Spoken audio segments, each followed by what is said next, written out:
आइए अब हम देखते हैं चरक संहिता का 22वां अध्याय जो कि लंघनीय वृणनीय अध्याय है। जैसा कि हम जानते हैं कि चरक संहिता के 21 से लेकर जो 24 चैप्टर हैं वो योजना में आते हैं चतुष्क में। तो योजना में कौन से रोग में हमें संतर्पण कराना, अवतर्पण कराना, लंघन कराना, उल्लंघन कराना है, ये सारी चीजें तय होती हैं। इस चैप्टर में षड्विध उपक्रम बताए हैं। There is a difference between षड्विध उपक्रम एंड षटकर्म, है ना। इनको षड्विध उपक्रम कहते हैं और एक जो मिलती जुलती टर्म होती है वो षटकर्म होती है जो हम स्वस्वरत में पढ़ते हैं, है ना। नौली धोती बस्ती त्राटक जो है जो हम पढ़ते हैं स्वस्वरत में वो षटकर्म होती है। यहाँ हम षड्विध उपक्रम पढ़ रहे हैं जो कि है लंघन, भ्रंगण, रुक्षण, स्तंभन, स्नेहन और स्वेदन। उल्लंघन के लिए लिखा है यत् किंचित लाघव कर्म देहे तद लंघनम स्मृतम, जो शरीर में लघुता उत्पन्न करे उसे लंघन कहते हैं। भ्रंगण में लिखा है भ्रंगणत्व यत् शरीरस्य जनेत तत् भ्रंगणम, जो शरीर में जो है वो शरीर में जो है और भ्रंगण करे यानी शरीर को और गुरु बना दे, हैवी बना दे, वो जो है भ्रंगण कहलाता है। तो दो शब्द यूज किए गए हैं। एक लंघन में शब्द यूज किया है लाघव कर्म, शरीर में लघुता उत्पन्न करे, लाघव कर्म देहे। और यहाँ भ्रंगण की बृहत्व, बृहत यानी जो शरीर को बड़ा भारी कर दे वो भ्रंगण है। रुक्षण में लिखा हुआ है रोक्षम खरत वैसदतम यत् कुर्यात् तद्धि रुक्षणम, यानी जो शरीर में रुक्षता, खरता, विसदता उत्पन्न करे उसे हम क्या कहते हैं? रुक्षण कहते हैं। यहाँ पर तीन चीजें आती हैं। रुक्षण का मतलब ये नहीं है कि जो शरीर में रुक्षता यानी कि जो रफनेस जिसे हम कहते हैं वो उत्पन्न करे उसे हम रोक्ष कहते हैं।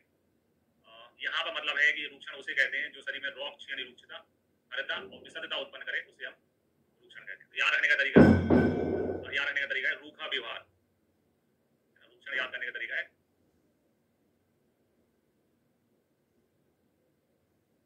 जैसे कभी कभी अपन किसी से मिलते हैं बहुत रूखा जो है उनका रुख रहता है, बातचीत करने का तरीका रहता है, तो रूखा व्यवहार।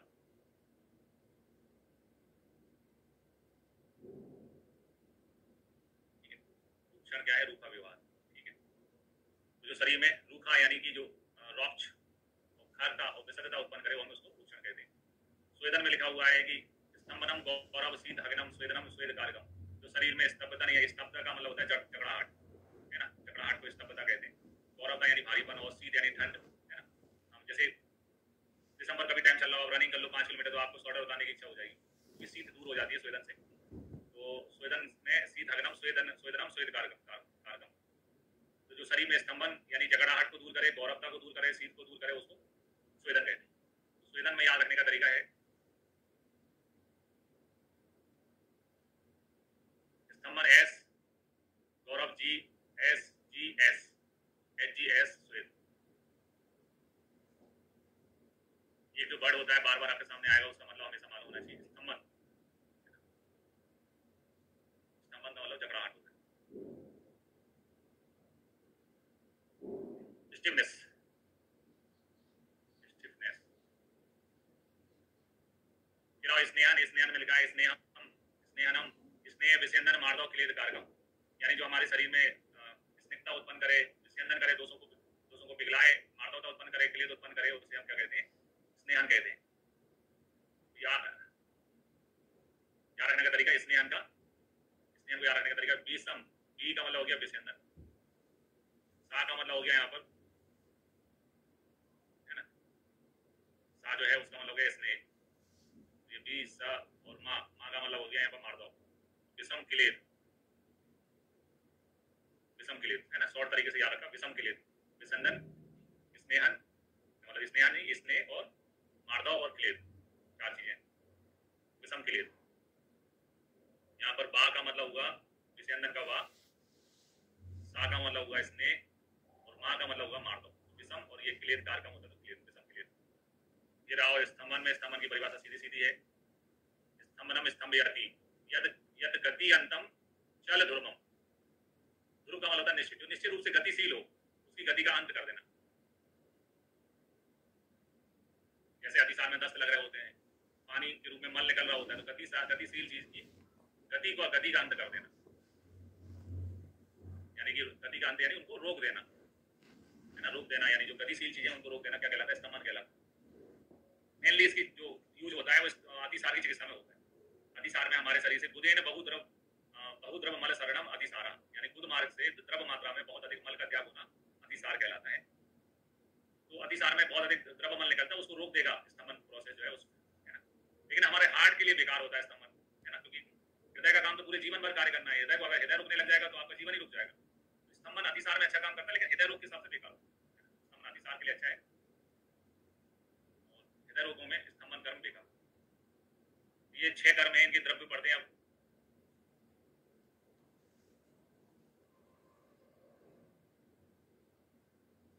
भैया व्हाट्सएप चेक करो, व्हाट्सएप में मैं डाल रहा हूँ, क्लास स्टार्ट हो रही है। मतलब तो टेक्निकल चीजें हैं, कभी कभी आप बैंकिंग का काम करते हो, बैंकिंग में कभी कभी ओटीपी नहीं आता है, ये टेक्निकल चीजें इधर हैं। क्लास जब अपने टाइम पे होती है तो मैसेज ग्रुप में कुछ नहीं डलता है, जब जिस दिन अलग नहीं होती है या कैंसिल होती है तो मैसेज डला रहता है। अगर कुछ भी नहीं है इसका मतलब क्लास टाइम पे होना है। क्लास का एक टाइम फिक्स है ना, 7:30 से लेकर 7:40 के बीच में क्लास होती है। तो आपको अपना ऐप ओपन करना है, ओवरव्यू में आपको लिंक आती है। बच्चों जैसा नहीं बोलना है कि नोटिफिकेशन नहीं आया। टेक्निकल चीजें हैं, कभी कभी हम भी अपन लोग को ओटीपी नहीं आता है, कभी कभी, है ना, सर्वर डाउन होता है, कुछ चीजें होती है। अगर क्लास के लिए उसमें लिखा है, मतलब क्लास अपने टाइम पे ही है, क्लास जब कैंसिल होती है, डिले होती है, तो फिर हम ग्रुप में लिखते हैं।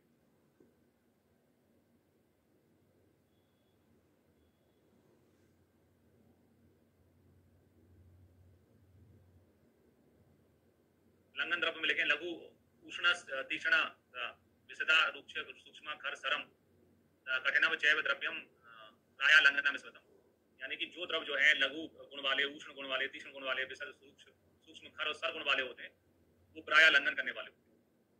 यहाँ क्वेश्चन क्या बनेगा वो समझे। लंघन के स्टार्टिंग में लघु उष्ण आता है, लघु उष्ण शब्द क्वेश्चन बन सकता है कि लंघन द्रव्य प्राय होते हैं, ये तो ये इसकी स्टार्टिंग बन सकती है, लघु होते हैं, उष्ण होते हैं, तीक्ष्ण होती है।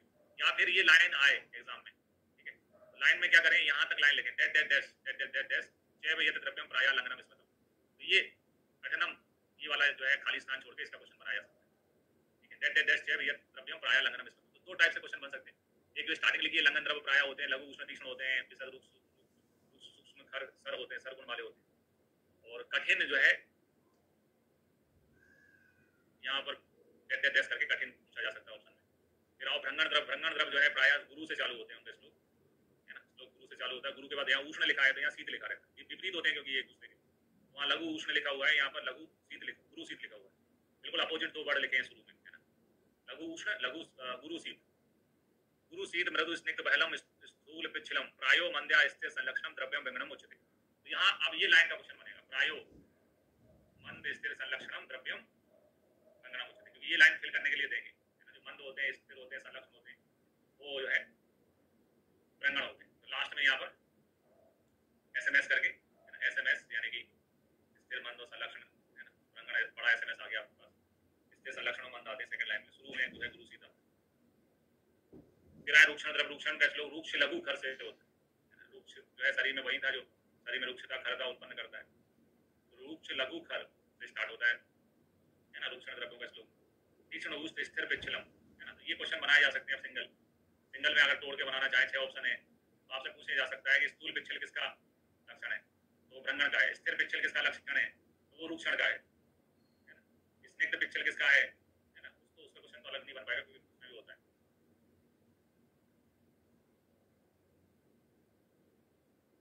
प्राय कठिना चैव यत द्रव्यम तद्धि रूक्षणम, है ना।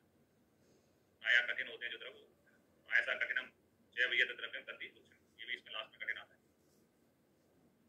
फिर स्नेहन। स्नेहन का श्लोक जो है द्रव्य से चालू होता है, द्रव्य सूक्ष्म से स्टार्ट होता है, द्रव्य सूक्ष्म सर स्निग्ध पिच्छलम गुरु शीतलम प्रायो मंद मृदु यत द्रव्यम तद स्नेहम नमतम, है ना। मंद मृदु, प्रायो मंद मृदु यत द्रव्यम। जो स्नेहन है, स्नेहन को अभ्यंग भी कहते हैं, है ना। स्नेहन को मालिश भी कहते हैं। तो इसकी सेकंड लाइन में, जो सेकंड लाइन होती है स्नेहन की, इसमें जो है मालिश का एम से चालू होने वाले जो ऑप्शन है वो आते हैं। मालिश एम से चालू होती है, एम से मंद और मृदु आता है ना। स्नेहन के श्लोक में मंद प्राय मंद मृदु यत द्रव्यम तद स्नेहनम, क्योंकि यहाँ श्लोक जो है पूछा जा सकता है प्राय डैश डैश यत द्रव्यम स्नेहनम। फिर आए स्वेदन में, है ना। स्वेदन में लिखा है कि उष्ण तीक्ष्ण सर स्निग्ध रूक्ष सूक्ष्म द्रव्य स्तरम द्रव्यम गुरु जयत प्रायो तद्धि स्वेदनम उच्यते। श्लोक स्वेदन जो है वो अग्नि का स्वरूप है, तो उष्ण तीक्ष्ण से इसका श्लोक चालू होता है। फिर स्वेदन के भेद होते हैं, है ना। स्वेदन के भेद जो है रूक्ष स्वेद भी होता है, स्निग्ध स्वेद भी होता है। स्निग्ध स्वेद भी पढ़ते हैं और रूक्ष स्वेद भी पढ़ते हैं। ऐसा कौन सा द्रव्य है जिसमें स्नेह और रूक्ष दोनों शब्द आते हैं, तो वो स्वेदन है। स्वेदन में स्नेह और रूक्ष दोनों शब्द आते हैं। सूक्ष्म द्रव्य स्थिरम गुरु द्रव्यम गुरु चाहिए प्रायः दत्ति स्वेदनम, द्रव्य जो है इसके गुरु होते हैं। ज्यादा स्वेदन को बोला हमने गुरु स्वेदन है ना, गुरु शब्द आता है इसकी सेकंड लाइन में। लोग पूछना चाहें अगर तो फिर आए स्तंभन, स्तंभन में लिखा है शीतम मंदम मधु संलक्षणम रूक्षम सूक्ष्म द्रव्य स्थिरम यद द्रव्यम लघु च उद्दिष्टा प्रायः तथा स्तंभनम स्वेदम। स्तंभन जो है वो स्वेदन के विपरीत होता है, अपोजिट होता है, इसलिए पहला शब्द ही इसमें शीत आता है। शीत आता है, उसके बाद मंद मधु संलक्षण आता है, फिर रूक्ष सूक्ष्म द्रव्य स्थिरम यद द्रव्यम लघु च उद्दिष्टम प्रायः स्तंभनम स्तंभनम। ये स्तंभन द्रव्य जो है लघु गुण वाले होते हैं, स्वेदन द्रव्य में गुरु गुण वाले होते हैं। लाइन एक जैसी अगर अपन ढूंढना चाहें तो लाइन एक जैसी बहुत सी मिलती है, उसमें से एक लाइन है आपकी, है ना, रूक्ष सूक्ष्म द्रव्य स्थिरम किसके गुण है? स्वेदन द्रव्यों के। रूक्ष सूक्ष्म है ना, इसमें भी सेम आता है कि अलग कैसे क्या?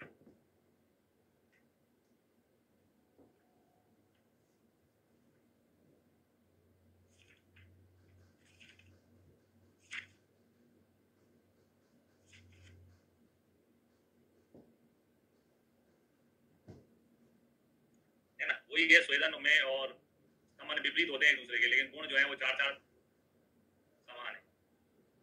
दोनों में लाइन आती है रूक्ष सूक्ष्म द्रव्य स्थिरम, दोनों में ही लाइन है रूक्ष सूक्ष्म द्रव्य स्थिरम, ठीक है, तो एक दूसरे के विपरीत होते हैं। बाकी गुण विपरीत है, मतलब जैसे उष्ण के विपरीत शीत है, मंद के जो है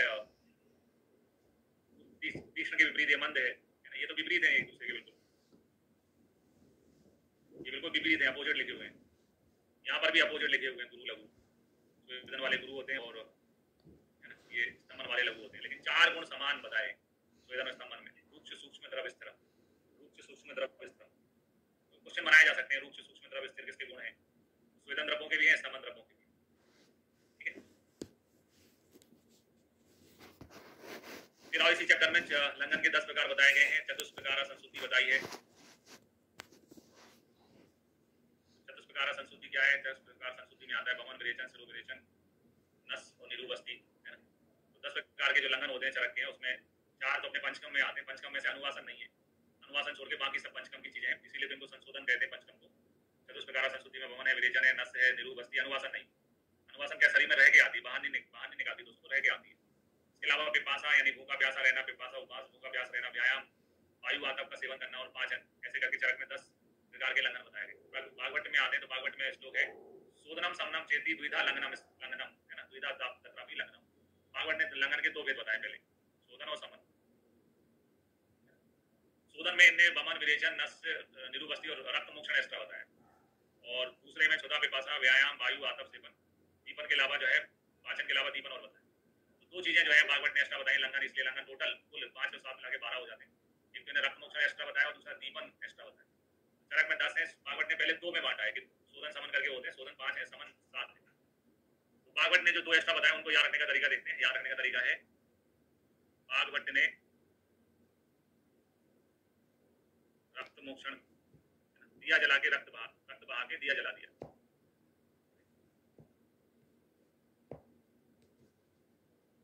भागवत ने रक्त मोक्षण में रक्त बहाते हैं, रक्त बहाकर दिया जला दिया,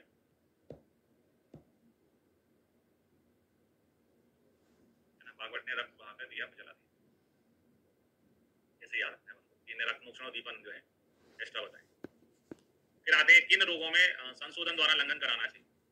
संशोधन लंघन बताया है प्रभुत श्लेष, प्रभुत श्लेष उनका जब किसी रोग में बहुत अधिक मात्रा में श्लेष होता है तो क्या कराते हैं? संशोधन में वमन कराते हैं, वमन हो गया। फिर पित्त असक, जब शरीर में पित्त हो, मल को निकालना हो तो विरेचन कराते हैं, तो संस्कृति में दूसरी चीज विरेचन लागू हो गई यहाँ पर। फिर लिखा है संशस्ट मारुता, मारुत यानी बात जुड़ी हो, बात जुड़ी हो तो फिर अपन क्या कराते हैं? बस्ती का प्रयोग करते हैं।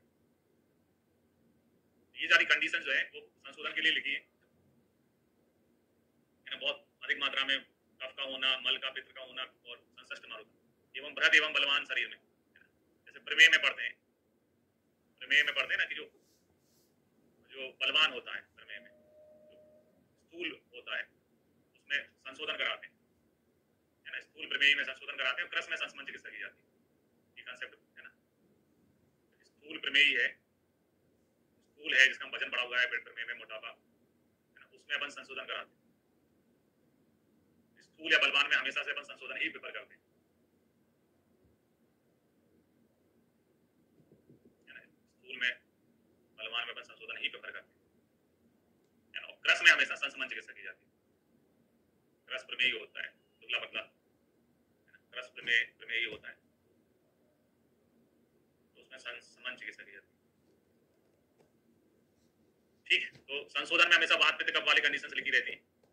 फिर आते हैं पाचन। पाचन मतलब पाचन औषधि, जिसको गोली बटी चूरन कहते हैं। तो पाचन औषध जो है में रोगों के नाम लिखे रहते हैं। मध्यम बल और वात पित्त कफ से होने वाले रोग जैसे कि अमन, अतिसार, हृदय रोग, ज्वर, विबंध, विसूचिका, अल्सर, गौरव, उद्गार, हल्ला, सरोचक। यहाँ पर पाचन द्वारा लंघन में रोग औषध जो है औषध, पाचन औषध का प्रयोग होता है, रोग का नाम लिखा होता है इसमें। पहली वाली कंडीशन में कहीं रोग का नाम नहीं लिखा था, कब बढ़ा हुआ है, पित्त दशक है, संश्लिष्ट मारुत है, ऐसा लिखा था। यहाँ पर रोगों के नाम लिखे रहते हैं। तो जब हमें पाचन औषध देनी होती है तो रोगों के नाम लिखे आते हैं ऑप्शन में, ध्यान रखते हैं। पाचन वाले ऑप्शन में हमेशा रोगों के नाम लिखे आते हैं। फिर आप पिपासा, निग्रह और उपवास द्वारा लंघन कराते हैं। अगर जो है अल्प बल वाला रोग यदि अल्प बल वाला, तो पिपासा और निग्रह उपवास को मैं बोलता हूँ अनशन। जब आप खाना नहीं खाते हो, पानी नहीं पीते, तो उस प्रोसेस को क्या बोलते हैं? अनशन। अनशन पे कौन बैठता है? अल्प बल वाले, जैसे बूढ़े व्यक्ति होते हैं ना, वो बैठते हैं लंघन अनशन पे, आमरण अनशन। व्यायाम, आतप, मारुत। व्यायाम एक ऐसा शब्द बताओ जिसमें व्यायाम आता हो।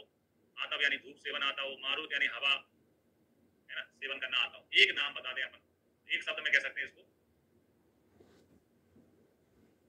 जो प्रोटेक्शन करने के लिए अपन जो मार्च निकालते हैं, है ना, क्या बोलते हैं, ग्रोथ करने के लिए अपन रैली निकालते हैं। तो रैली जो होती है, जिसके रैली में अपन पैदल भी चलते हैं तो व्यायाम भी हो जाता है।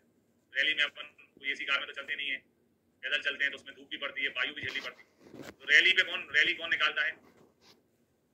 रैली निकालते हैं यंग लोग, यानी बलवान, जिनका शरीर बल जो है मध्यम, है ना, मध्यम बलवान शरीर हो या मध्य बल वाला हो, क्योंकि रैली निकालते हैं हमेशा यंग लोग निकालते हैं रैली। यंग लोगों का शरीर जो है या तो बलवान शरीर होता है या मध्यम बल वाला रहता है। अल्प बल वाले जो है अनशन करते हैं। ये समझने के तरीके हैं, देखो भाई, है ना। तो शरीर का बल, रोग का बल अल्प है, अल्प बल है रोग का, तो आपको पिपासा निग्रह उपवास से ठीक हो जाएगा। और यदि जो है शरीर बलवान है और रोग मध्यम है, अल्प बल वाला है, तो व्यायाम, मारुत और आतप सेवन से रोग ठीक हो जाएगा। इस प्रकार से इसको समझना है।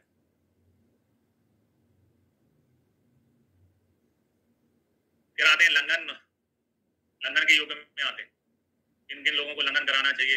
तो जो त्वक रोगी हैं, त्वचा के रोगी हैं, मतलब जिनको स्किन डिसीज है, उनको लंघन कराना चाहिए। त्वक रोगियों को लंघन कराना चाहिए। प्रमेय वालों को लंघन कराना चाहिए। स्निग्ध को, अभिसंधि, भ्रंगण में, वात विकार में भी लंघन बताया है। शिशु ऋतु में लंघन कराना चाहिए।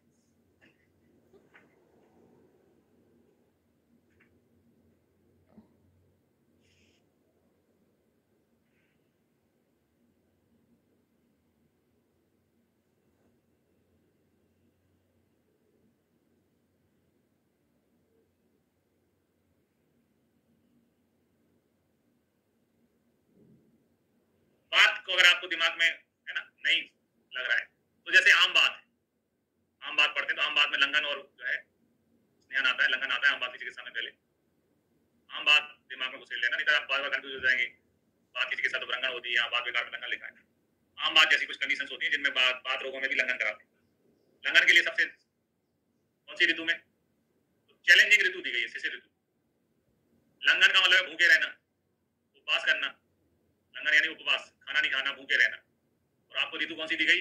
शिशिर ऋतु, जिसमें खाते हैं गजक, जिसमें खाते हैं लड्डू, तिल के लड्डू। तो बिल्कुल आपको बिल्कुल चैलेंज दिया गया है कि जिस ऋतु में आप सबसे ज्यादा हैवी खाने की आदत होती है, भूख खूब लगती है ठंड में, लड्डू खाते हैं, गजक खाते हैं, उस ऋतु में आपको चैलेंज दिया गया कि लंघन करो।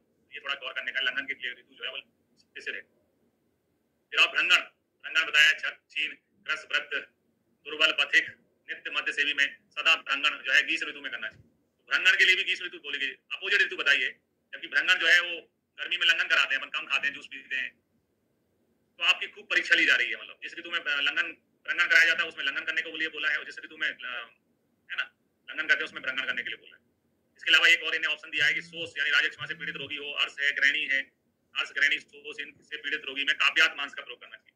तो ये काव्यात मांस वाला भी श्लोक एग्जाम में आता है, बहुत पूछा जाता है। काव्यात मांस यानी मांस खाने वाले पशु पक्षियों का मांस, तो खुद मांस खाते हैं।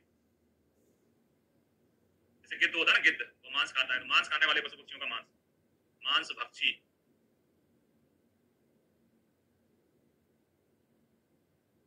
पशु पक्षियों का मांस,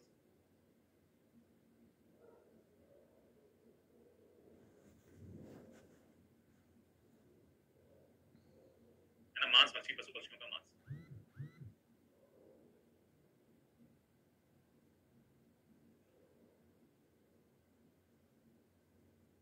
कौन से रोगी में? ग्रैनी आर्स और सोस से व्याधि से पीड़ित रोगियों में।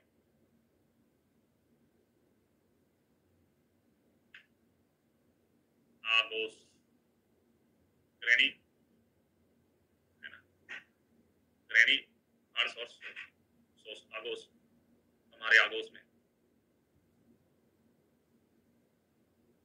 फिर और रूक्षण द्रव, रूक्षण द्रव लिखा है कटु तिक्त कषाय रस का सेवन करने से असंयमित स्त्री संभोग, है ना, और खली विंध्यागो तक ऋण का प्रयोग करके जो है रूक्षण कराना चाहिए। मधु द्वारा रूक्षण कराना चाहिए, है ना, मधु भी जो है रूक्षण कराता है, कषाय मधुर होता है, रूक्षण कराता है। रूक्षण के जो साधन बताए उनमें खली विंध्यागो तक्र का प्रयोग बताया, तक्र मधु रूक्षण काम में आते हैं। रूक्षण किस रोग में करना चाहिए? तो अभिसंधि महादोष मर्म आश्रित रोगों में उरुस्तम में रूक्षण कराना चाहिए। तो टिपिकल कंडीशन बताई जिनमें रूक्षण कराते हैं, उसमें अभिसंधि है, महादोष मर्म आश्रित व्याधियों में, वो क्वेश्चन पूछा भी गया, उसमें उरुस्तम में क्या कराना चाहिए? रूक्षण कराना चाहिए। फिर और स्तंभन, स्तंभन के लिए मधुर तिक्त कषाय रस का सेवन, तनु द्रव्य स्थिर और शीतकरणी औषधियों का प्रयोग करना चाहिए। स्तंभन के योग्य कौन से हैं? पित्त क्षार अग्नि दग्ध, दग्ध वाली कंडीशन में अपन को स्राव को रोकना पड़ेगा, स्राव को रोकने के लिए स्तंभन अच्छा है। पित्त क्षार अग्नि दग्ध में बम में अतिसार पीड़ा था, बमन एक प्रोसेस हो रही है, उसको रोकना पड़ेगा, स्तंभन कराएंगे, अतिसार में स्तंभन कराएंगे। विष स्वेदा, स्वेदाती है ना, विष का सेवन कर लिया तो विष को फैलने से रोकेंगे, स्तंभन कराएंगे। स्वेद गातियों को पसीना बहुत आ रहा हो तो स्तंभन कराते हैं। स्तंभन जो है वो स्वेदन के विपरीत होता है, स्तंभन जो है वो स्वेदन के विपरीत होता है, स्तंभन जो है वो स्वेदन के विपरीत होता है,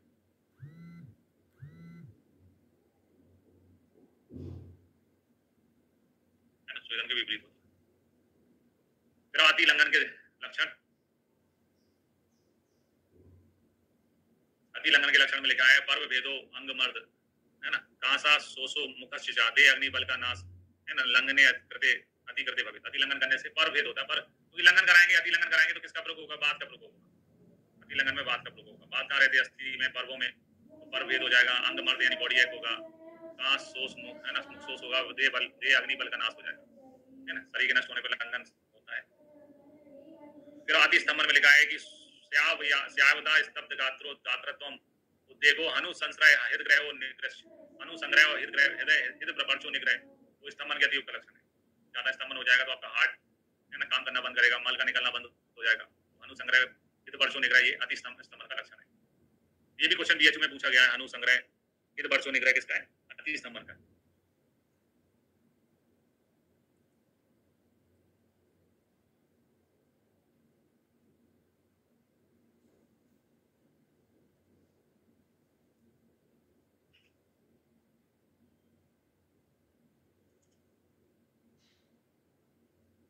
नहीं, अभिसंधि नहीं है, वो नेत्र रोग नहीं है। अभिसंधि यानी सोतो अवरोध जिनमें होता है। अभिसंधि का क्या मतलब? सोतो अवरोध है, ऐसे रोग जिनमें जिनमें सोतस अवरोध हो रहा हो। नेत्र रोग नहीं है। अभिसंधि का मतलब वो जो सोतस में के मार्ग में अवरोध उत्पन्न करते हैं, तो सोतो अवरोध शब्द है यहाँ पर।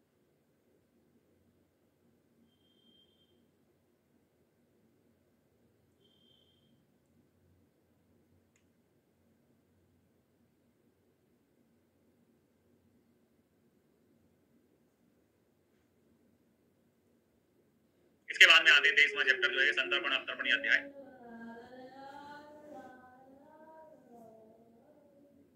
तो संतर्पण में आते हैं भ्रंगण, स्नेहन और स्तंभन, और अवतर्पण में आते हैं लंघन, रूक्षण और स्वेदन। तो जो सर्व तो पक्रम है उनको दो भागों में बढ़ जाता है, संतर्पण और अवतर्पण। संतर्पण में भ्रंगण, स्वेदन, स्तंभन आते हैं, और अवतर्पण में लंघन, रूक्षण और स्वेदन आते हैं।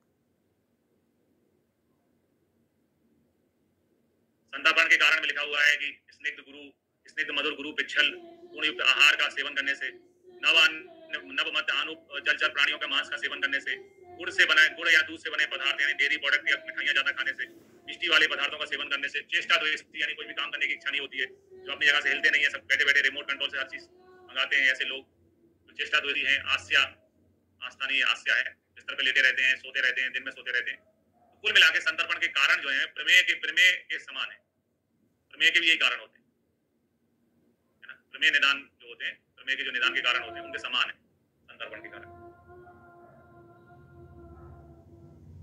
फिर आते हैं संतर्पण जन रोगों में। संतर्पण जन रोगों में आता है प्रमेय पीड़िका, कोट, पांडव, आमय, ज्वरा, कुष्ठान, आम, प्रदोषश्च, मूत्रकच्छ, अरोचका, तंद्रा, क्लेप्यम, मति, स्थौल्यम, आलस्यम, गुरुघातता, इंद्रिय सोतसाम, लेपो, बुद्धिर्मोह, प्रमीलक, सोपो च विविधस्या, शीघ्रम प्रतिकुर्वता। तो इसमें संतर्पण रोगों में प्रमेय पीड़िका आती है, कुष्ठ आता है ना, कोट, कंटू रोग आते हैं, पांडु ध्यान रखना, पांडु भी संतर्पण जन रोगों में काउंट आता है। आमय यानी कि आम से उत्पन्न होने वाले रोग जैसे कि अल्सर, विषुका आते हैं। ज्वर आता है इसमें, मूत्रकच्छ आता है, तो ज्वर, मूत्रकच्छ, ज्वर जो है आपका अरोचक, ये बहुत इंपॉर्टेंट है।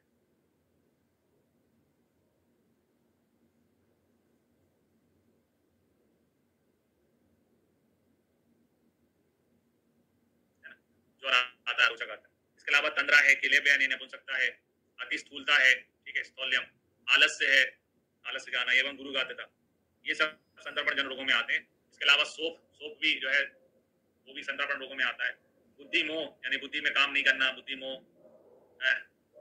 प्रमीलक का मतलब होता है सदैव ध्यान मग्न रहना, है ना। और इंद्रिय सोत्साम लेपो, ये सभी जो है संतर्पण रोगों में आते हैं। प्रमीलक भी संतर्पण रोगों में आता है, मतलब ध्यान मग्न यानी ओवर थिंकिंग जैसे अपन कहते हैं आज की भाषा में, बैठे बैठे ज्यादा सोचते रह जाना। तो कुछ तो प्रमेय तो आते हैं, वो तो कॉमन सेंस है। कुष्ठ का, प्रमेय पीड़िका का होना, ये तो कॉमन सेंस है संतर्पण रोगों में। थोड़ा सा ध्यान रखने की बातें होती है। संतर्पण रोगों में ज्वर आता है, पांडु आता है ना, सोप आता है, प्रमीलक आता है, ये चीजें थोड़ा ध्यान देने की। ठीक है, सामने आ जाए तो उन्होंने कहा संशोधन कराना चाहिए, जैसे प्रमेय में कराते हैं अपन, तो उल्लेखन यानी वमन बताया, उल्लेखन वमन का पर्याय है। इसको ज्यादातर आजकल अपन उल्टी करने लगे, बोलने लगे उल्टी हो गई वमन की जगह। इसके अलावा विरेचन, रक्तमोक्षण कराना चाहिए, है ना। और दोष है तो दोषों को बाहर निकालने के लिए कफ, वमन इसलिए सबसे पहले लिखा है क्योंकि जो इसमें जो रीजन थे वो निदान में सारे ये कफ वर्धक रीजन थे, कफ को बढ़ाने वाली चीजें थी सारी, इसलिए चिकित्सा में सबसे पहले उल्लेखन यानी वमन कराते हैं। फिर विरेचन है, विरेचन के बाद रक्तमोक्षण है, व्यायाम करना चाहिए बच्चों के कफ को निकालने के लिए, उपवास करना चाहिए, है ना, धूमपान करना चाहिए, स्वेदन कराना चाहिए। इसके अलावा मधु हरित की, साथ छौद्र अभया प्रासा शब्द आता है ना, हरित की संतर्पण जन रोग नाशक औषध मानी जाती है। तो साथ छौद्र यानी शहद के साथ में अभया हरित की का प्रयोग करना चाहिए, मधु हरित की लेना चाहिए, रूप छंदपान का प्रयोग करना चाहिए, छाछ अच्छा है, हरित की चूर्ण अच्छा है, फिर फ्लाई एवं अरिस्टों का सेवन करना चाहिए, तक्र का, है ना, त्रिफला चूर्ण, हरित की चूर्ण, अरिस्टों का प्रयोग करना चाहिए। योग में आ जाए तो योग में इन्हें त्रिफलादि क्वाद बताया, त्रिफला, है ना, वजन कम करने के हिसाब से त्रिफला बहुत अच्छा काम होता है। कुष्ठ में कुष्ठ का नाश करने वाली चीज होती है त्रिफला। मुस्तादि क्वाद बताया, मुस्ता, गुरु अपन ने अभी पढ़ा था, त्रिफला मेरा गुरु, है ना, अति स्थौल्य की चिकित्सा में त्रिफला मेरा गुरु। तो यहाँ त्रिफला के अलावा जो है गुड़सी मुस्तक थे, तो मुस्ता भी नागर मुता घास को कहते हैं मुस्ता, और वो भी संतर्पण रोगों में अच्छा काम करता है, डायूरेटिक होती है मुस्ता। इसके अलावा एक कुष्ठादि चूर्ण बताया है, व्योसाद मंत्र बताया है ना, व्योस कहते हैं तिरकटू को, तिरकटू और त्रिफला ये देखेंगे ना, त्रिफला देखेंगे आप, तिरकटू देखेंगे, ये दोनों के श्लोक में आता है। कुष्ठ में है ना, मेह का दूर करने वाले, मेद को दूर करने वाले होते हैं ये दोनों। इसके अलावा सबसे ज्यादा इंपॉर्टेंट क्वेश्चन जिसमें पूछा जाता है वो है व्योसाद सत्तू का। व्योसाद सत्तू बताया है संतर्पण जन रोगों की चिकित्सा में। व्योसाद सत्तू में सत्तू और त्रिकटू का क्या रेशो होता है, वो एग्जाम का क्वेश्चन में पूछा गया है। तो व्योसाद सत्तू में त्रिकटू का और सत्तू का रेशो 1:16 होता है। जैसा यूस और पानक होते हैं, यूस में दाल के पानी और है ना, उसमें भी 1:16 का रेशो होता है। यूस पढ़ते हैं अपन सच में, पानक पढ़ते हैं, पना कहते हैं, उसमें भी 1:16 का रेशो होता है। ये तीन चीजें हो गई जिनमें 1:16 का रेशो होता है, व्योसाद सत्तू, यूस और पानक। पत्थ में नित्य व्यायाम करना चाहिए, जीर्ण भोजन का प्रयोग करना चाहिए, या गोधूम भोजन का प्रयोग करना चाहिए। पत्थ चीजों में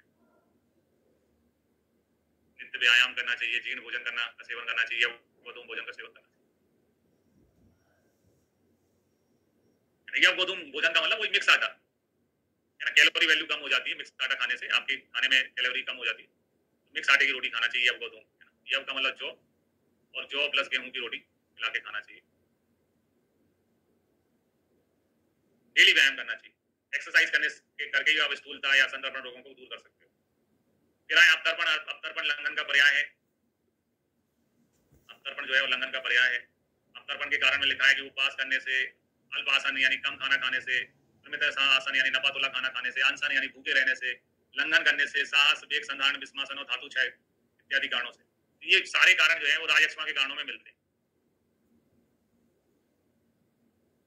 तो संदर्पण के सारे जो निदान है या जितने भी कारण है वो प्रमेय से मैच करते हैं और अवतर्पण के राजयक्ष्मा से मैच करते हैं। रूक्षन्नपान, अधिक व्यवाय, ये भी राजयक्ष्मा के कारणों में अपने पढ़ा है। रूक्षन्नपान और शुक्रक्षय यानी अधिक व्यवाय यानी शुक्रक्षय भी अपने राजयक्ष्मा के कारणों में पढ़ते हैं। इसके अलावा स्नान, शोक, भय, चिंताग्रस्त बने रहने से भी शरीर में अवतर्पण होता है। वमन विरेचन कराते हैं और वमन विरेचन करने में ज्यादा संशोधन हो जाता है, ज्यादा धातुएं शरीर से निकल जाती है, तब भी अवतर्पण होता है। वमन विरेचन पंचकर्मों के अधियोग से ये भी अवतर्पण का कारण है। अवतर्पण जन रोगों में आते हैं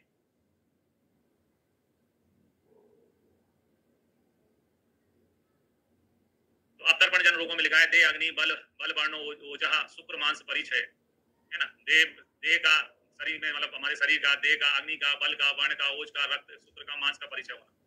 कुल मिलाकर इनको काउंट करेंगे तो जैसे सात धातु होती है, 7 चीजों का क्षय होता है।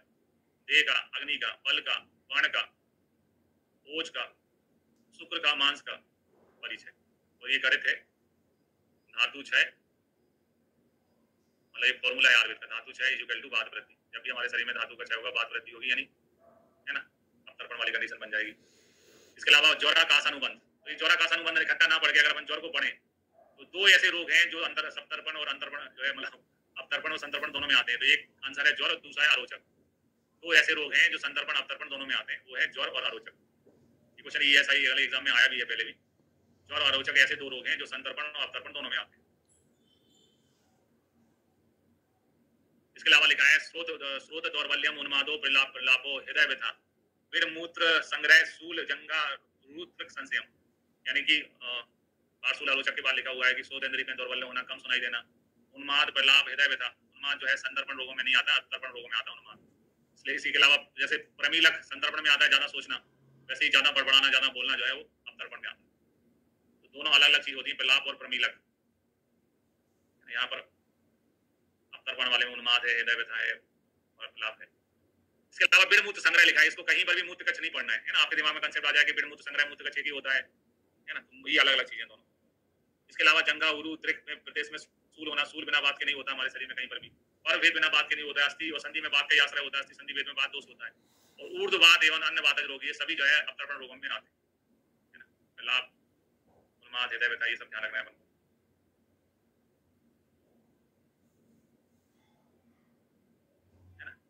आलोचक दोनों संदर्पण अवतर्पण जन्य रोग है। चिकित्सा में संदर्पण 2 प्रकार का होता है। एक सद्य संदर्पण होता है जो सद्य क्षीण के लिए होता है, दूसरा अभ्यास संदर्पण होता है वो क्षीण के लिए होता है। सद्य संदर्पण मतलब जैसे आप बीमार पड़े, एक 15 दिन के लिए बीमार हो गए, उसमें 7 दिन अस्पताल में भर्ती भी रह के आए, तो आपके शरीर में कमजोरी आ जाती है, 2-3 किलो वजन कम हो जाता है। तो सद्य अभी कम हुआ है, तुरंत आपने घर आके फल फ्रूट खाना चालू कर दिया, ड्राई फ्रूट लेना चालू कर दिया, दूध पीना चालू कर दिया, डाइट अच्छी ली, तो आपका 1-8 महीने में रिकवर हो गया, तो उसको सद्य संदर्पण कहेंगे। अभ्यास संदर्पण जो है वो चिड़ क्षीण के लिए होता है। चिड़ क्षीण यानी एक व्यक्ति है जो यंग है, जवान है, 20-25 साल का है, लेकिन उस लड़के ने कभी भी वजन मशीन में अपना वजन 50 किलो से ऊपर नहीं देख पाया, है ना। नसीब में नहीं है 50 किलो वजन कभी देखा हो स्वयं का। तो ऐसा व्यक्ति जो मतलब स्टार्टिंग से जब से अपन उसको देख रहे हैं, दुबला पतला है, वजन कम है, उसमें अभ्यास संतर्पण यानी एक ही चीज को रेगुलर रूप से लंबे समय तक किया जाता है। जैसे मांस रस का प्रयोग कराना, है ना, दूध देना, बच्चों में अक्सर अपन दूध देते हैं, मांस रस हो गया यानी प्रोटीन हो गया, है ना। दूध, मांस रस दोनों प्रोटीन के सोर्स है प्रकार से शरीर में। घृत है, घी खिलाना, स्नान एवं बस्तियों का प्रयोग, अभ्यंग वगैरह, ये सब संतर्पण अभ्यास के उदाहरण है, चिकित्सा के उदाहरण है। फिर आए इसमें ज्वरादिनाशक जो है ब्रश से मंत्र बताया है। मंत्र का वहां अपन ने संतर्पण में ज्यादातर जो मंत्र पढ़ते थे वो थे व्योसाद मंत्र, है ना, व्योसाद आदि सत्तु, व्योसाद मंत्र। यहाँ पर है ज्वरादिनाशक मंत्र का प्रयोग बताया है।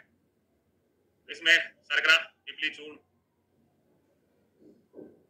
तेल, खरग, चौद्र, ये सभी संभाग लेकर दुगना सत्तु मिला के, इसमें ज्यादा, उसमें जैसे 16 रेशो होता था त्रिकटु सत्तु के बीच में, यहाँ पर दुगना सत्तु है, दुगनी मात्रा में सत्तु मिलाकर जल में खोलकर पीने से मंत्र जो है वो ब्रश हो जाता है, ब्रश प्रॉपर्टी वाला हो जाता है।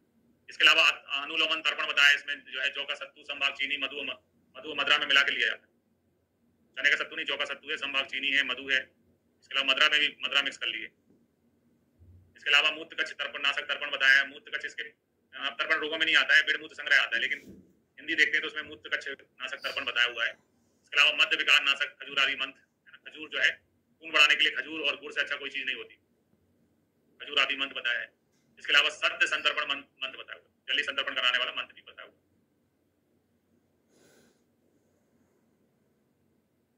तो जो संतर्पण रोग थे उसमें ज्यादातर त्रिफला त्रिकटु जो थे उनके मंत्र या सत्तू बताए गए थे। यहाँ पर त्रिफला त्रिकटु का प्रयोग नहीं होता है।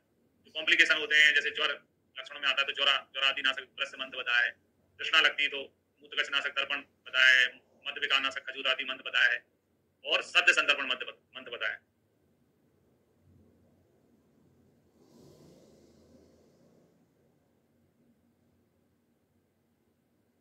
ऐसा खाना जो पच जाए वो जीर्ण भोजन कहलाता है।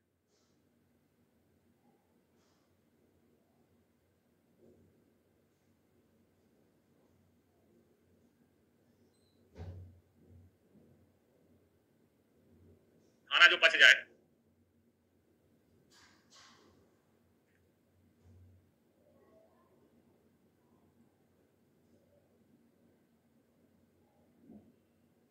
जीर्ण भोजन का मतलब से सुबह आपने दाल चावल खाए, दाल चावल जाके वो दोपहर तक शाम तक पच गए तो उसको जीर्ण भोजन बोलेंगे। खाना जो पच जाता है उसको बोलते हैं।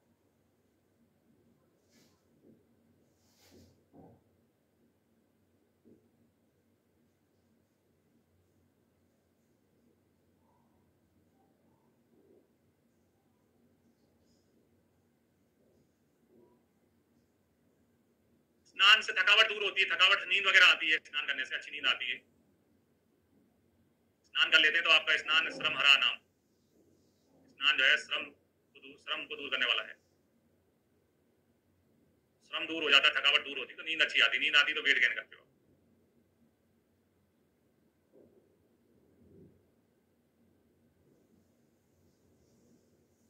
और हाइजीन भी मेंटेन होता है ना, हाइजीन भी मेंटेन होता है।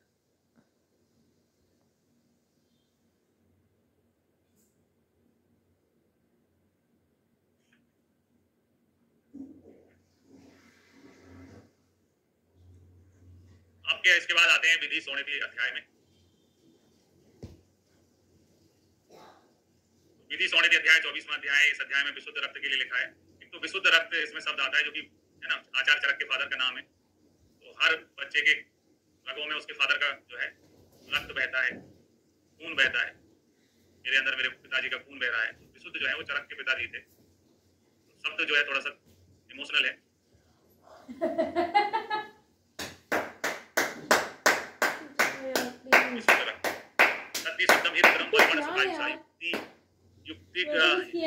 प्राणी ना प्राण सोने था अनुवर्तते, यानी विशुद्ध रक्त जो होता है, शुद्ध रक्त जो होता है वो शरीर में बलवान और सुखायु को देने वाला होता है। शुद्ध रक्त जो है बलवान सुखायु को देने वाला होता है। युक्ति पूर्वक देखा जाए तो प्राणियों के प्राण जो है सोने धन है अनुवर्तते, यानी प्राणियों के प्राण जो है वो सोने देने रक्त को फॉलो करते हैं। इसलिए आज के युग में, ये तो ईसा से पहले चरक ने बोला है, प्राणियों के प्राण जो है सोने को अनुवर्तन करते हैं। ये चरक ने ईसा से 200 साल पहले बोला है। आज भी कोई व्यक्ति को अपन को पता करना होता है कि बीमार है, ठीक है, तो ब्लड रिपोर्ट देखते हैं, ब्लड टेस्ट कराते हैं। आज भी ब्लड से ही पता चलता है कि आप सही हो कि नहीं हो, है ना, मरने वाले हो, जिंदा रहने वाले हो। ब्लड टेस्ट कराया, ब्लड कैंसर आ गया तो प्राण जाने वाले हैं। तो युक्ति पूर्वक देखा जाए तो प्राणियों के प्राण रक्त का अनुसरण करते हैं। रक्त वर्ण प्रसादम मांस पुष्टि जीवयति, है ना। रक्त जो है वो हर धातु से उत्तोर्धा धातु बनती है। रक्त से क्या बनने वाला है? मांस। मांस की पुष्टि होती है। रक्त का कार्य जीवन भी है। लोहित प्रभम प्रभा शुद्धस्त तनो तनय स्थिति, शुद्ध रक्त जो है हमारे शरीर के स्थिति का कारण होता है। एनीमिक कंडीशन जब आती है हमारे शरीर में, एनीमिक कंडीशन में हमारा शरीर अलग हो जाता है और हीमोग्लोबिन काउंट अच्छा रहे तो हमारा शरीर स्वस्थ रहता है। फिर आए रक्तज रोगों में। रक्तज रोगों में लिखा है कि रक्तज रोगों में तंद्रा है, निद्रा का अधिक आना, वो सारे ऐसे अपने ब्लड शुगर जब आपके शरीर में बढ़ा रहेगा तो नींद ज्यादा आती है, हमेशा देखना। डायबिटीज वाले जो पेशेंट होते हैं, डायबिटीज वाले जो पेशेंट होते हैं, जब वो खाना खाते हैं ब्लड शुगर जो है स्पाइक करता है। इंसुलिन होता नहीं उनके शरीर में, इंसुलिन होता नहीं तो उनको नींद ज्यादा आती है ना। तो जब भी शरीर में ब्लड शुगर लेवल हाई रहेगा, स्पेशली डायबिटीज वाले पेशेंट में आप देखना तो उनको नींद ज्यादा आती है। ऐसा नहीं चरक में जो लिखा है वो सब साइंटिफिक लिखा है। वो अपन लोगों को उतना अभी उतनी साइंस समझ में नहीं आई जितनी उनको मालूम थी। कम अति दर्शन अंधेरा छाना आपके सामने, प्रमीलक, है ना, सदैव चिंता मग्न रहना, है ना, और उपकुश, क्रोध की प्रचुरता, बहुत ज्यादा गुस्सा करना, है ना, बुद्धि सम्मोह और लवणास्यता, मुंह का स्वाद लवण होना। लवणास्यता पहली बार पढ़ रहे हैं क्योंकि हम पित्त हम लोग उपकार पढ़ते हैं, पित्त में, कफ में मुख माधुर्य पढ़ते हैं, है ना, बाद में कषायस्यता पढ़ते हैं या आरस कहता पढ़ते हैं बाद में। रक्त वाले में लवणास्यता लिखा है क्योंकि रक्त का जो रस होता है वो लवणम किंचित, है ना, लवण होता है, लवणम किंचित मधुर होता ऐसे करती है। है। लवण स्थिता जो है रक्तज रोगों में काउंट होता है। तो फिर और रक्तज रोगों का ज्ञान अनुपसय से होता है। कौन से रोगों का ज्ञान अनुपसय से होता है? बोल रही थी क्योंकि रक्त में पित्त का निवास होता है, पित्त का आश्रय होता है रक्त के अंदर। तो हम ये पित्तज रोग है या रक्तज रोग है, ये डिसाइड जो है वो पथ्य से नहीं हो पाएगा, उपसय से नहीं हो पाएगा, अनुपसय से हो पाएगा, है ना। तो रक्तज रोगों का निदान अनुपसय से होता है। इसके अलावा लिखा है शीत उष्ण स्निग्ध रूक्षा रूप आक्रांतस्य ये गदा सम्यक साध्या न सिद्धंति रक्त रक्तजातान विवाहे। यहाँ बताने का प्रयास किया है जिन जो रोग पित्त के विपरीत, है ना, शीत उष्ण स्निग्ध रूप, है ना, इन चीजों का प्रयोग करने से बढ़ जो है ठीक नहीं होती, बढ़ जाती है। सम्यक साध्यंता न सिद्धंति, उनको रक्तज रोग समझना चाहिए। जो साध्य रोग शीत उष्ण स्निग्ध रूप वीर्य तथा गुण वाले औषधियों से शांत नहीं होने होते, उनको रक्तज रोग जानना चाहिए। तो दो विपरीत चीजें इकट्ठी लिखी है ना, यहाँ पे लिखा है श्लोक में शीत उष्ण, लिखा है स्निग्ध रूप। चल रहा है लेक्चर मिस हो जाएगा। जो साध्य रोग शीत उष्ण स्निग्ध रूप आदि गुण वाले औषधियों से शांत नहीं होते हैं, उनको रक्तज रोग जानना चाहिए, ऐसा आचार्य चरक कहते हैं।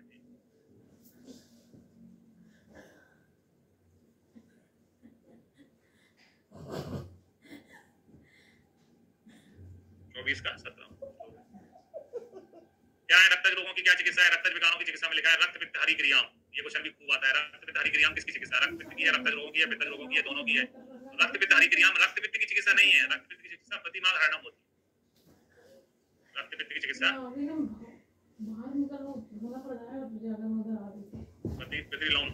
प्रतिलोम मार्ग से हरणम होती है, अपोजन मार्ग से दोषों को निकालना होती है। रक्त पित्त हरि क्रिया रक्तज रोगों का चिकित्सा सूत्र है। इसके अलावा रक्त मोक्षण उपवास विरेचन का प्रयोग करना चाहिए। रक्त दुष्टि के कारणों में आ जाते हैं तो हरित वर्ग शाक अनु रसाय मांस का अत्यधिक सेवन, ठीक है। कौन से मांस के अत्यधिक सेवन करने से रक्त दुष्टि होती है? तो हरित वर्ग के शाक का सेवन करने से, रसाय वर्ग के मांस का सेवन करने से, छर्दी का वेग रोकने से, दोष से शाखा में जाते हैं, जो शाखा में त्वचा होती है, त्वचा में कुष्ठ विसर्ग आदि रोग होते हैं जो रक्तज में काउंट होते हैं। इसके अलावा भुक्तवा दिवा स्वयताम खाना खा के दिन में सो जाने से भी रक्त दूषित होता है। चिकित्सा में लिखा है देह बल और दोष का विचार करके रक्त मोक्षण के पश्चात विशेष रूप से अग्नि की रक्षा करना चाहिए। ये क्वेश्चन पूछा जाता है कि, है ना, अग्नि की रक्षा रक्त मोक्षण के बाद में किसकी रक्षा की जाती है? तो रक्त मोक्षण के बाद में अग्नि की रक्षा करना।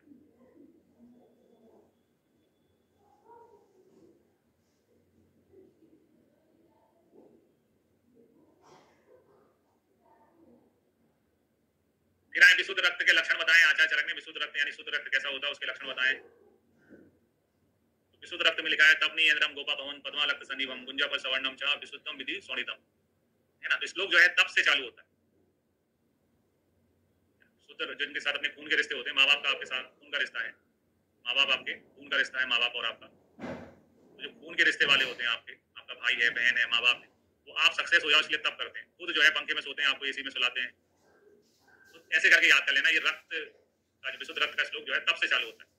और इसी से मिलती जुलती चीज जो है हम विशुद्ध आर्तव पढ़ेंगे।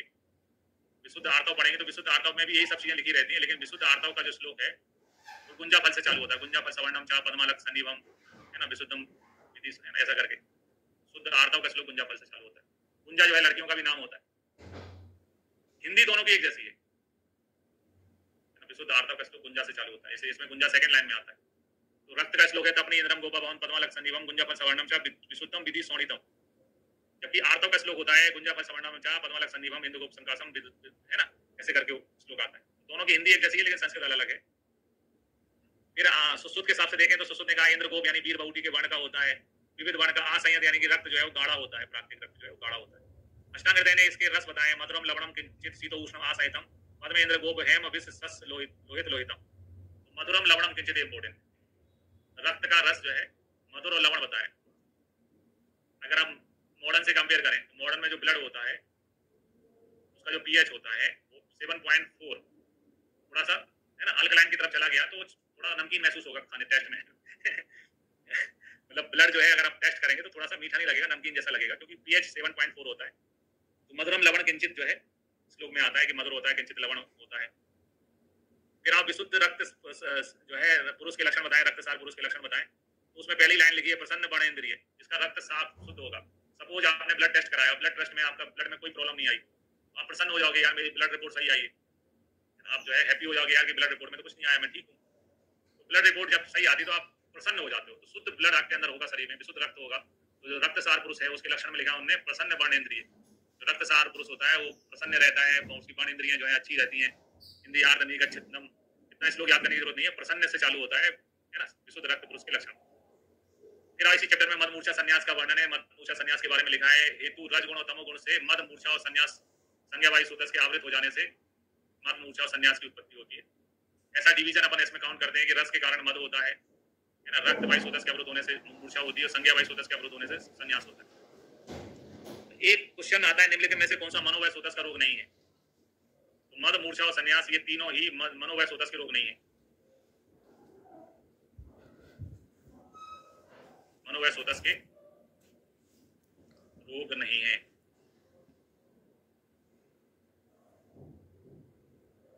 ठीक है, मनोवय सूतस के रोग कौन से होते हैं? उन्माद होता है, अपस्मार होता है, लेकिन मद मूर्छा संन्यास में नहीं आता है।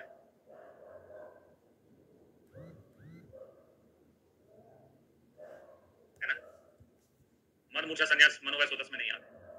4 प्रकार के मद बताएं आचार्य चरक ने। 4 प्रकार के मद में बातज में लिखा है कि बातज में अस्पष्ट बोलता है, अल्प बोलता है, चल स्खलितम चेष्टितम, बोलते बोलते जो है आवाज लड़खड़ाती है ना। श्याम अरुण रूक्ष वर्ण की आकृति वाला होता है व्यक्ति। पित्तज में क्रोध देखने को मिलता है। संप्रहार कलिप्रियम, यानी कि अपने ही प्रिय लोगों को पत्थर मत्थर लेके मारने दौड़ता है ना, मारने की चेष्टा करता है। संप्रहार कलिप्रियम। और शरीर की आकृति रक्त पीत सिद्ध आकृति होती है, मतलब जो पित्त में जो कलर होते हैं वो उसमें आ जाते हैं। कफ वाले में स्वल्प असंबद्ध वचन, मुझे कंप्लीट कर दो, मतलब बोल नहीं पाएगा अच्छे से, उसके बाद वर्ड आपस में मिक्स रहेंगे। इसके अलावा तंद्रा आलस देखने को मिलेगा, पांडु देखने को मिलेगा। कवच मद में तंद्रा आलस पांडु। सन्निपातज मद में लिखा है, सर्वेदानी रूपाणी सन्निपातज पातकते मदे जायते समयति आसु मद्दो मद आकृति, यानी कि व्यक्ति ने मद भी रखी ऐसा प्रतीति होगी। तो सन्निपातज मद में मद भी रखी ऐसी प्रतीति होती है।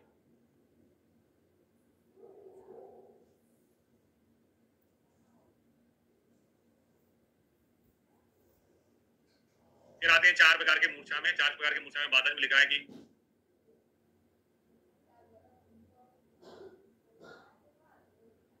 बातज में लिखा है शीघ्रम च प्रतिबुद्धते, जल्दी होश में आ जाता है ना।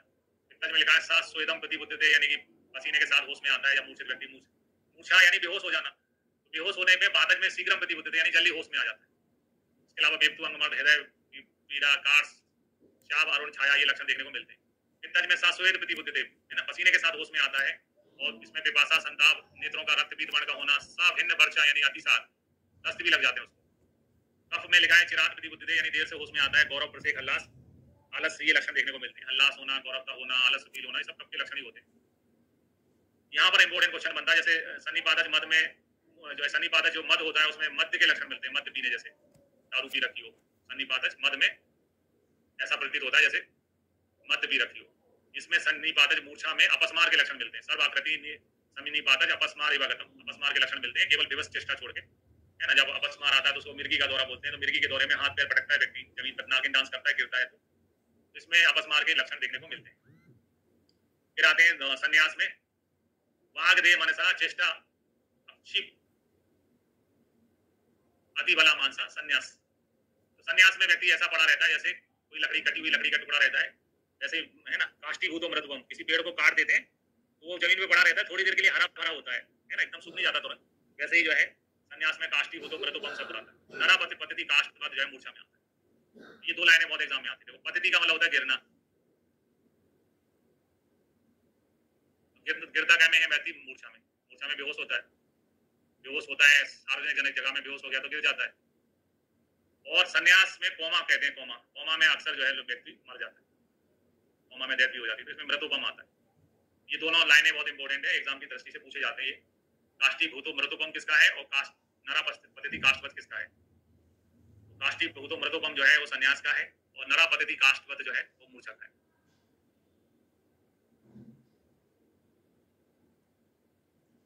लिखा दोषेषु मद मूर्छाया कृत वेगेषु देहि नाम स्वयं एवो उपशांति संन्यासो नैवोसिता। मद मूर्छा जो होते हैं ये दोषों के वेग के शांत होने पे अपने आप ठीक हो जाते हैं। और संन्यास जो है, संन्यास नैवोसिता में संन्यास जो है कोमा बिना औषधि के ठीक नहीं होता है। इसके लिए लिखा है नैवोसिता नाम, संन्यास के लिए लिखा है कि बिना औषधि के ठीक नहीं होता है। संन्यास में आंसुकारी चिकित्सा करना चाहिए, यानी तुरंत हॉस्पिटल में भर्ती कराएं, तुरंत इलाज चालू कराएं। प्राणे विद्युति शीघ्रम मुक्तवा सद्य फल क्रियाम, तुरंत चिकित्सा करना स्टार्ट करना चाहिए। संन्यास में आदमी कोमा में जा रहा है, होश में आ जाए उसके लिए तीक्ष्ण अंजन अपीण धूम पद्मनस का प्रयोग करना चाहिए, तीक्ष्ण अंजन देना चाहिए, धूम पद्मनस का प्रयोग करना चाहिए, नाखूनों में सुई चुभाना चाहिए ताकि वो है ना शरीर में उसका आक्षेप रहे, दांत नाखून उखाड़ने चाहिए, केश उल्लंघन शरीर सिर के बाल दाढ़ी मूछ उखाड़ना चाहिए, दांतों से काटना चाहिए, आत्मगुप्ता घर्षणम, आत्मगुप्ता केवाच को कहते हैं, तो केवाच की जो फली होती है, केवाच की जो फली होती है उसको घिसने पर खुजली ईचिंग होती है, ईचिंग चालू होती है, खुजली चालू हो जाती है,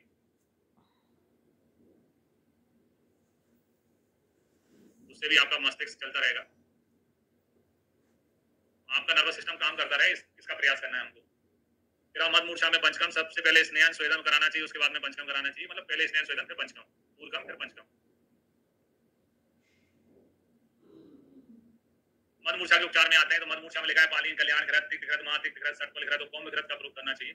तो जो आगे चल के हम कुष्ठ रोग अधिकार में पढ़ेंगे वो भी यहाँ बताए गए हैं, जैसे तिक्त घृत है, महातिक्त घृत है ना, तिक्त सटपल घृत है, ये कुष्ठ रोग अधिकार के हैं, वो भी यहाँ पे बताए हैं। पानी कल्याण घृत और कोम्ब घृत बताया है, शिलाजतु का प्रयोग बताया, रसायन द्रव्यों का प्रयोग करना चाहिए। इसके अलावा मद मूर्छा के वेग जो है रक्त मोक्षण या शास्त्रों के श्रवण, रक्त मोक्षण कराने से, शास्त्रों के श्रवण करने से, वो सत्संग से शांत हो जाते हैं, अच्छे लोगों के उसमें रहते हैं तो शांत हो जाते हैं, ठीक है। इसलिए भैया तुरंत हॉस्पिटल देखने जाना चाहिए, आपका कोई व्यक्ति बेहोश हो गया हो है ना, देखने जाना चाहिए, सत्संग से भी ठीक हो जाते हैं, ठीक है। ब्रेक लेते हैं 15-20 मिनट का, उसके बाद में फिर अपन 25वें चैप्टर की स्टार्टिंग देखेंगे।